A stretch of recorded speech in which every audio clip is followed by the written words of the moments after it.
Qul hal yastawil ladzina ya'lamuna wal ladzina la ya'lamuna innama yatadzakkaru ulul albab. Wa qala an-nabiy sallallahu alaihi wasallam may yuridillahu bihi khairan yufaqihu fid-din. Rawahul Bukhari. Shadaqallahul azim wa shadaqa rasuluhun nabiyyul karim wa nahnu ala dzalika minasyahidin. Hadratil asatid wal asatidah, hafizakumullah, para santri, santriwan, santriwati yang dirahmati Allah Ta'ala. Kita bersyukur kepada Allah Ta'ala atas segala nikmat yang Allah berikan kepada kita. Nikmat iman, Islam, sehat, sempat, zahir, batin, besar, kecil, yang nampak maupun yang tidak nampak, sehingga kita semua masih dipilih oleh Allah Ta'ala di antara hamba-hambanya, berkumpul di majelis ini, berkumpul di dalam majelis ilmu. Semoga perkumpulan kita ini mendapatkan keberkahan dan ridho dari Allah Ta'ala. Amin Allahumma amin. Salawat dan salam semoga tercurahkan kepada baginda Nabi kita Nabi Muhammad sallallahu alaihi wasallam. Kita semua mengharapkan syafaat beliau dunia sampai akhirat. Harapan kita nanti bisa bertemu dengan beliau, kita semua masuk surga bersama beliau, dan yang paling penting kita nantinya diakui oleh umat beliau pada hari kiamat. Amin Allahumma amin. Santri semua yang dirahmati Allah Ta'ala, mungkin di antara kalian ini masih ada yang asing, artinya belum pernah mondok, belum pernah di pesantren, walaupun mungkin sebagian ini sudah pernah mondok atau sudah pernah di pesantren.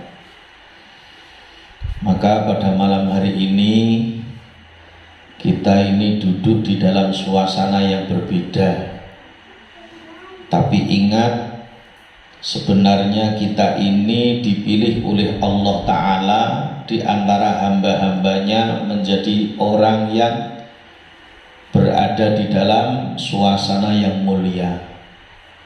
Kenapa kelihatannya kita ini duduk di tempat ini, tetapi kita ini terkenal di langitnya Allah Ta'ala. Nama-nama kita ini sebenarnya ini terkenal di langitnya Allah Ta'ala saat ini. Nabi bersabda, majtama'a qaumun fi baitin min buyutillahi yatluna kitaballahi wa yatadarasuna bainahum illa nazalat alaihimus sakinah wa ghasyiyatuhumur rahmah wa haffathumul malaikah wa dzakarallahu fi man indah. Rawahul Bukhari. Tidaklah suatu kaum yang berkumpul di rumah dari rumah-rumah Allah, di majelis ilmu, di majelis Quran, di pondok pesantren, di masjid-masjidnya Allah, yang mana mereka ini membaca kitabnya Allah, deres kitabnya Allah, membahas tentang ilmu kitabnya Allah, kecuali akan diturunkan kepada mereka ketenangan jiwa, akan diliputi rahmatnya Allah, kasih sayangnya Allah. Malaikat akan membentangkan sayapnya karena ridhonya kepada orang yang belajar kitabnya Allah, dan Allah Ta'ala akan menyebut-nyebut, membangga-banggakan mereka di majelisnya malaikatnya Allah. Maka kita pertama harus bersyukur, karena orang yang melangkahkan kaki dari pintu rumahnya menuju majelis ilmu ini termasuk sabilillah. Lah pelakunya ini, kalian semua ini termasuk masuk kategori ibnus sabil. orang yang berjalan di dalam ketaatan kepada Allah Ta'ala. Maka orang yang berjalan di dalam ketaatan kepada Allah ini sebenarnya mempunyai keistimewaan yang luar biasa. Keistimewaannya ini banyak sekali. Di antara keistimewaan orang yang belajar ilmu, maka doanya ini dikabulkan. Doanya ini mustajabah. Maka pertama kali saya hanya ingin pesan supaya kalian banyak-banyak berdoa. Pertama kali mendoakan kedua orang tua, sambil membayangkan wajah kedua orang tua, tapi maksudnya jangan sampai membayangkan nangis terus kudu bali ojo. Ya. Artinya membayangkan wajah kedua orang tua supaya kita ini tambah berbakti, tambah birrul walidainnya kepada kedua orang tua. Kenapa?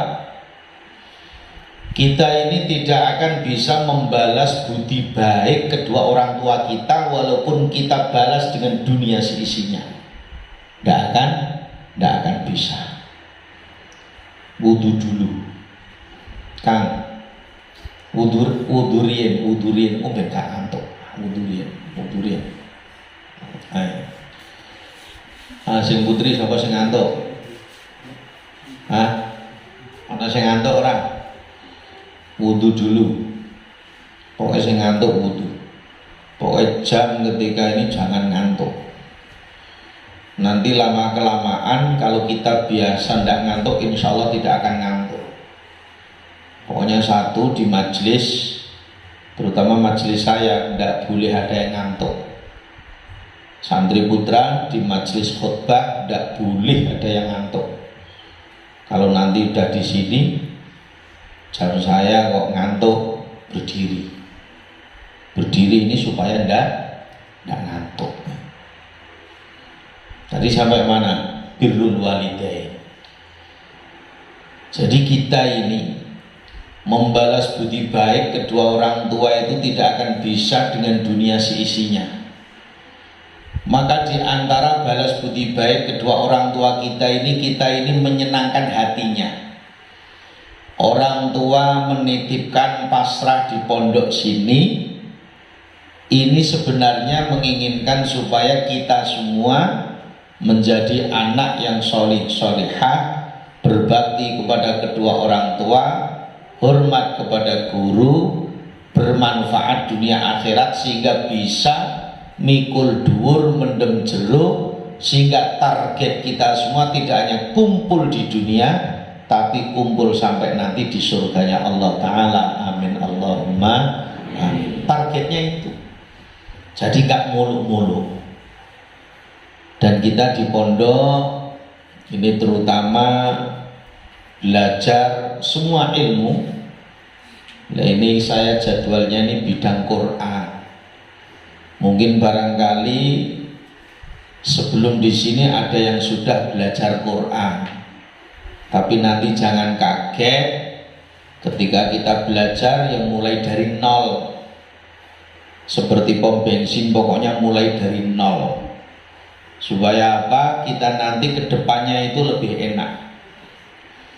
Mungkin ada yang sudah pernah menghafal Quran. Sing putri ngacung, angkat tangan yang sudah pernah menghafal. Jujur aja, maksudnya ngacung yang tinggi. Berapa? 1, 2, 3, 4, 5 tok. Ada lagi? Mana tadi ngacung? Angkat tangan lagi. Kamu berapa juz? 3. Terus yang belakangnya 2 juz. Terus pinter?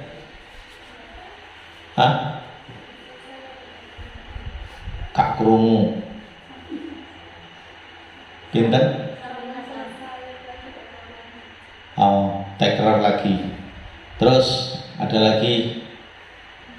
Mana tadi yang ngacung tadi? Nggak apa-apa, juz amma. Berapa juz?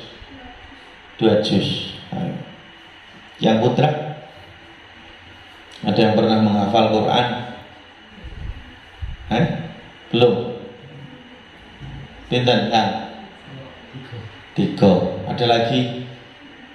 1 juz tidak apa-apa.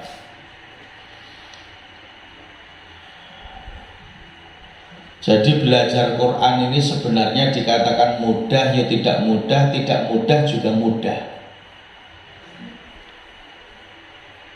Di antara fadilah keutamaan kita sebagai umat akhir zaman ini termasuk diberi keistimewaan Al-Quran. Kenapa? Al-Quran atau kalamullah ini jika dibaca orang yang beriman, baik tahu artinya atau belum tahu, baik tahu maknanya atau belum tahu, itu pasti mendapatkan pahala. Padahal kita nggak modal itu. Modalnya apa? Nggak modal. Wong mulut kita juga nggak modal. Kita bisa ngomong, bisa bersuara juga nggak modal. Kita kan tinggal mengelola, mengucapkan itu aja. Jadi barang siapa yang membaca Al-Quran itu tanpa diniati, tanpa tahu artinya, itu pun sudah mendapatkan pahala dari Allah Ta'ala. 1 huruf ini pun 10 kebaikan. Kalau di dalam belajar 20 kebaikan. Kita membaca Bismillahirrahmanirrahim 19 huruf, itu sudah 190 kebaikan. Kalau 2 kali lipat berarti berapa? 380 kebaikan, 380 kebaikan pahalanya. Itu sekali membaca. Kalau 10 kali udah 3.800 kebaikan. Alangkah besarnya pahala yang Allah berikan kepada kita. Kita hanya modal bagaimana mulut kita ini mengeluarkan hawa, mengeluarkan suara yang dikatakan kita mengeluarkan makhrajnya huruf, keluarnya dari mulut kita dan sifat-sifatnya huruf. Tidak hanya sampai di situ, ketika kita ini belajar Quran, orang tua kita ini yang bersusah payah, walaupun mereka ini tidak sedang membaca, pun juga mendapatkan keistimewaan dari Allah Ta'ala.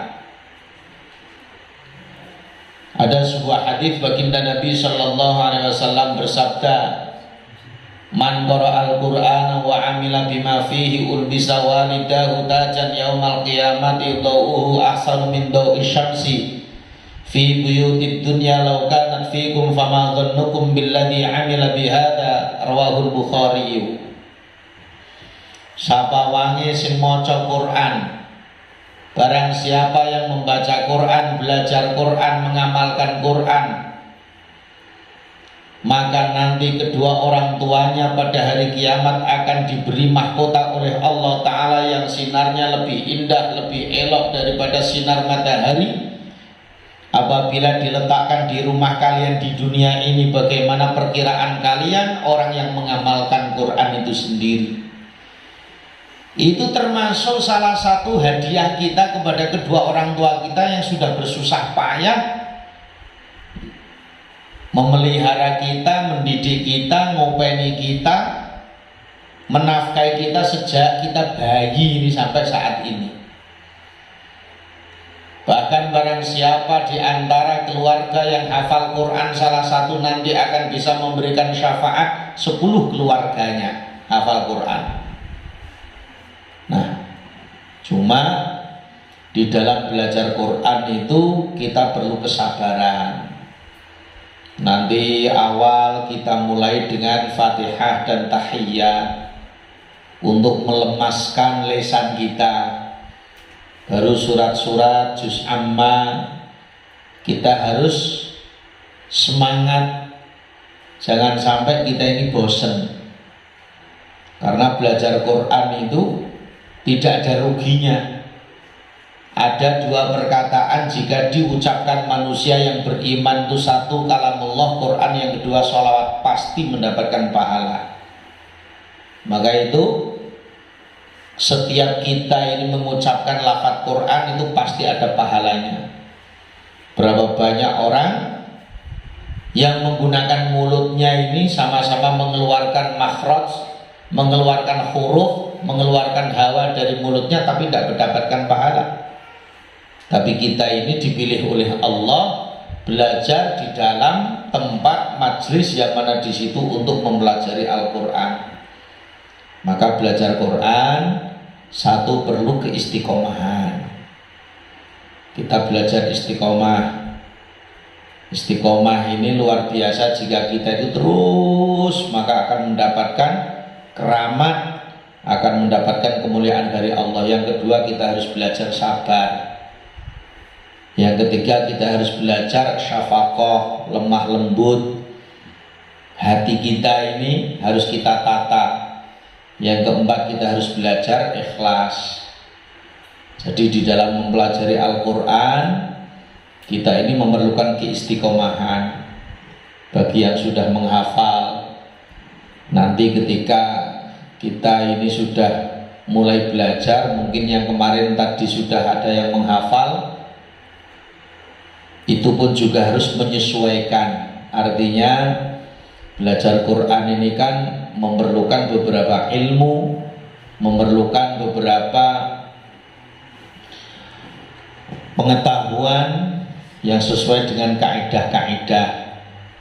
Saya sendiri menerapkan bagaimana belajar Quran itu pelan, lebih baik daripada cepet-cepet tapi nggak fasih, nggak tartil.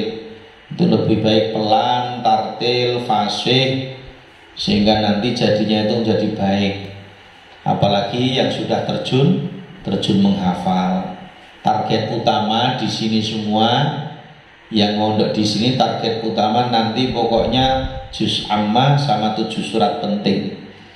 Setelah juz ammah dan 7 surat penting, baru di situ nanti kira-kira yang niat untuk menghafal terjun 30 juz sekalian, maka di situ nanti diseleksi ataupun mungkin dengan pertimbangan-pertimbangan yang lain. Kalau enggak, nanti bin nawar saja, ataupun yang sudah dihafalkan itu untuk didandani, diperbaiki lagi untuk dimungkinkan dikuatkan hafalannya, supaya untuk wirid, untuk zikir setiap saat nanti dimanapun berada. Jadi intinya belajar Quran ini belajar yang paling mulia. Kata Nabi, khairukum man ta'allamal Qur'ana wa 'allamahu. Sebaik-baik kalian adalah orang yang belajar Quran dan mengajarkan Al-Quran. Minimal nantinya, suatu saat kita kan tidak tahu, pernah nyantri, pernah ngaji, suatu saat ketika sudah terjun di masyarakat, jadi apapun status sosial kita ini mampu untuk mengajarkan Quran. Syukur nanti ada TPQ, madrasah Quran dan selanjutnya. Minimal kita ini sudah mempunyai kemampuan. Kon ngimami, ya kita ini sudah layak untuk ngimami. Yang kedua, kita ini juga harus minimal paling tidak mengetahui ilmu-ilmu dasar tentang ilmu fikih, ilmu tentang ibadah, tentang wudhu, sholat, puasa, zakat, haji dan lain sebagainya. Kalau bagi putri, minimal tentang ilmu tentang haid, nifas, istihadah itu harus tahu. Jangan sampai putri tentang haid nggak tahu, tentang nifas nggak tahu, itu jangan sampai. Itu minimal ilmu dasar yang harus kita ketahui. Terus kemudian belajar disiplin. Yang ketiga, belajar mandiri. Itu harus kita tata. Mulai saat ini kita harus menata semuanya, ya harus menata, ditambahi riyadhahnya, prihatinnya ditambahi, ya jangan sampai kita itu sudah jauh-jauh melangkahkan kaki dan orang tua kita tuh harapannya semuanya ini luar biasa. Dan setiap orang tua sudah saya pesan bagaimana untuk selalu mendoakan kalian. Kalian pun juga harus mendoakan orang tua. Sebut nama orang tua, doakan orang tua. Semoga Allah mengampuni dosanya, dimudahkan segala urusan dunia dan akhiratnya, diberi kesehatan jasmani rohaninya, dimudahkan rezekinya. untuk memberikan nafkah, untuk memberikan biaya, untuk memberikan apapun kepada kita semua, harus timbal balik. Banyak sekarang anak ini yang jarang mendoakan kedua orang tuanya tentang perkara itu. Maka ketika kita di pondok pesantren, kita harus meluangkan waktu setiap ba'da sholat, ya, sholat di masjid itu, umpamanya yang putra ba'da sholat, ba'da doa Pak Imam, terus doa sendiri, terus sholat sunnah, ya, jangan sampai ada yang keluar duluan. Nah itu sampai doa sendiri, sholat sunnah. Begitu juga yang putri, nanti kan amalan harian setiap ba'da sholat itu ada baca surat-surat penting. Itu saya pesan, ini pupung baru. Nanti setiap ba'da sholat kan ada membaca 7 surat penting itu diantaranya. Dan nanti ikuti, buka Quran pelan dan harus bersuara. Jangan sampai tidak bersuara. Manfaatnya nanti suatu saat ketika menghafal itu dimudahkan dan sudah setengah hafal paling tidak. Itu penting sekali dan harus bersuara. Jangan sampai tidak bersuara ini.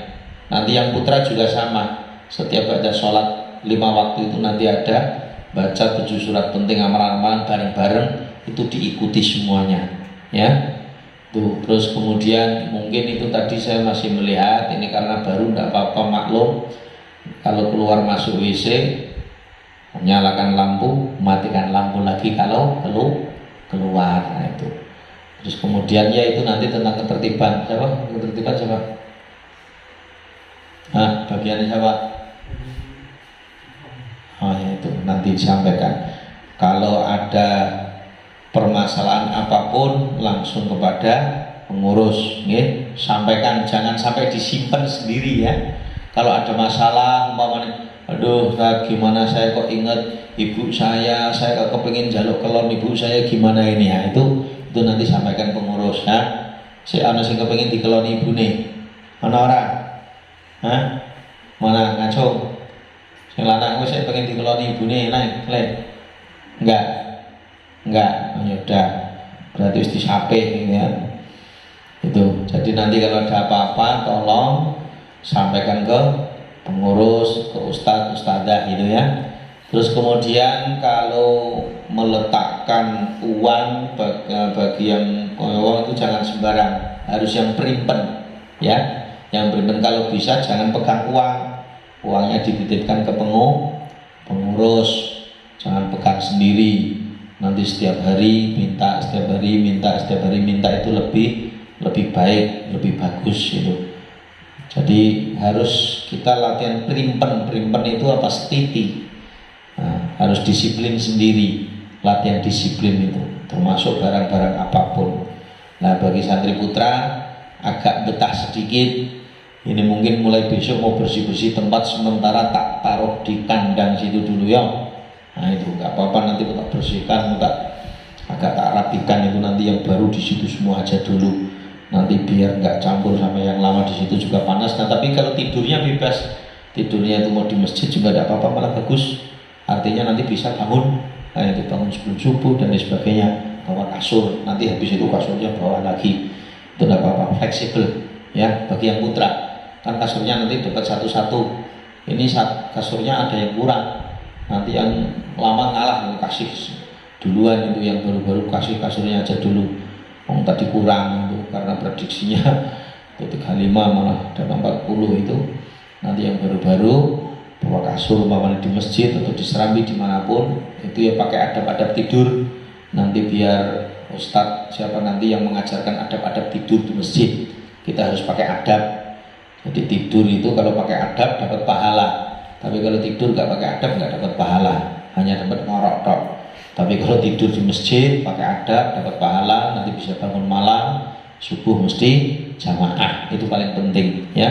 Tidurnya harus tertib, latihan disiplin sendiri, tertib sendiri, insya Allah nanti kita pun juga menjadi orang yang disiplin. Begitu juga yang putri, harus mulai jam-jam 4 ya wis mandan gembrembeng lah, terutama sing wis menghafal Quran ki jam 4 kudu wis ana sing ngabani deres, dua bani malah jangan, ya. Itu jadi jam 4 kudu wis gembrembeng ngabane. persiapan untuk setoran pada subuh. Dan nanti ada yang mandi sebelum subuh ya tidak apa-apa, karena sementara kan MCK-nya agak terbatas. Ya sambil didoakan semoga pondoknya itu cepat jadi, pondok putrinya itu bisa ditempati yang baru itu. Yang baru itu MCK-nya ada 7, insya Allah sih tercover lah, 1/10, 1/12, insya Allah masih umber. Kalau ini kan baru berapa itu yang bisa dipakai itu 4, yaitu terpaksa ya nanti bangun sebelum subuh ada yang mandi. Kalau mandi ya jangan sampai mandi kayak pengantin lah ya, jangan kelamaan gitu Dan kalau yang pengen nyuci jangan di dalam kamar mandi, nyucinya di luar. Jadi nanti ada yang nunggu dan lain sebagainya. Jangan meletakkan pakaian yang tidak pada tempatnya, terutama yang di masjid. Nah itu jangan meletakkan dus lampir dan lain sebagainya, jangan. Tempatnya sudah ada masing-masing. Mungkin itu, pokoknya ada masalah sampaikan ke ustadz-ustadzah ya. Kalau ada masalah apapun sebagai unek-unek itu sampaikan ke pengurus atau ke saya langsung, tidak apa-apa. Kalau saya pas ada, itu aja. Mungkin itu yang bisa saya sampaikan. Jangan lupa doakan kedua orang tua, doakan guru, doa untuk diri sendiri biar Allah Ta'ala memberikan kekuatan ya. Terus kemudian kalau di masjid tertib ya, kalau seandainya wirid itu ya sampai doa, nanti doa sendiri setelah itu baru sholat sunnah itu aja mungkin dari saya. Ada benarnya dari Allah, kekurangan kekeliruan mohon maaf yang sebesar-besarnya. Wallahu muwaffiq ila aqwamit thoriq. Assalamualaikum warahmatullahi wabarakatuh.